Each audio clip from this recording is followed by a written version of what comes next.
France نے حضور کے بارے میں ڈرامہ بنایا. سلطان عبدالحمید ثانی جنگی لباس پہنا اور اس کے سفیر کو بلایا, کہا کہ سنا ہے کہ تم حضور کے بارے میں کوئی ڈرامہ چلانا چاہتے ہو. اس نے کہا ہاں. اس نے کہا اس کو بند کرو. اس نے کہا وہ بند نہیں ہو سکتا, ہم نے تو ٹکٹ اس کے شائع کر دی ہیں, بیچ دی ہیں. تو خلیفہ عبدالحمید ثانی نے جنگی لباس پہن کر تلوار ایسے پکڑ کر نا اس کے سامنے لہرائی. اس نے کہا ڈرامہ بند کرو ورنہ کل سے میں پوری امت مسلمہ میں جہاد کا اعلان کر رہا ہوں. آج لوگ ختم نبوت کے مسئلے کو بچوں کا کھیل سمجھ رہے ہیں. حکمران اس پر توجہ ہی کوئی نہیں. جہاں ختم نبوت کا انکار ہو وہاں عبادت خانہ نہیں ہوتا.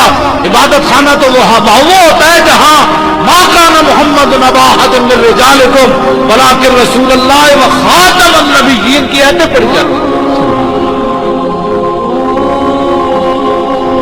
یہ آپ میرے جذبات نہ سمجھیں, یہ اندر کا حرارت ہے.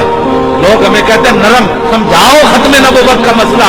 میں نے کہا 80,000 کا لشکر لے کے مسلمہ آیا, ادھر صحابہ صدیق اکبر کی قیادت کسی ایک صحابی نے یہ گل نہیں کی تھی. انہوں نے کہا جناب 80,000 بندہ ہے, انہوں نے جا کے پہلے تبلیغ کرو, پہلے انہوں نے سمجھاؤ نفس مسئلہ کیا ہوتا ہے, خاتم کا معنی کیا ہوتا ہے. نہ اے علماء بیٹھے, اگر میری غلطی ہوگی بعد جی میں دسن اتنے ہوگے تو اتنی میں ٹوک دے. نہیں جی نہیں فلانے صحابی نے گل کی تھی, نہیں اتنی سختی نہ کریں آپ.